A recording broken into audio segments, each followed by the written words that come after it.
দুলাল আপনার সম্পর্কে কে? জামাই। ভোটার তালিকায় কে?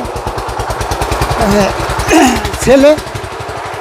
আর দুর্জয় কে সম্পর্কে আপনার? নাতি। ভোটার তালিকায় কে? ওখান দেখা যায় নাম কালাসেন মণ্ডলের নাম দিছে, ওইটা আমি জানি না। তাহলে নাতির বাবা আপনি, আবার জামাইয়ের বাবাও আপনি, এটা কেন করলেন?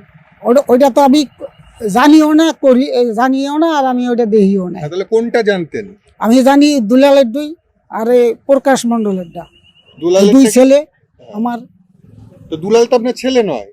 ছেলে জামাই তো শ্বশুরের বাপ বললেই দিই পারে, এটা তো আর সমস্যা নেই। ও, আর নাতি বাবা বলতে পারে না? না। এই কাগজ কোথায় দিয়েছিলেন? কিভাবে করলেন কাগজগুলো? কাগজগুলা কষি বলকেতন। আলাচাঁদ বাবুর অদ্ভুত যুক্তি যে জামাই তো বাবা বলতেই পারে, তাই তিনি ভোটার তালিকায় বাবা তৈরি করে দিয়েছেন। নাতিও হয়তো কখনো দাদুকে বাবা বলে ডেকেছে, সেই কারণে তাকেও বাবা করে দিয়েছেন। কিন্তু সবথেকে বড় প্রশ্ন যে প্রশাসন এসব অঙ্কে কিভাবে ভুললো?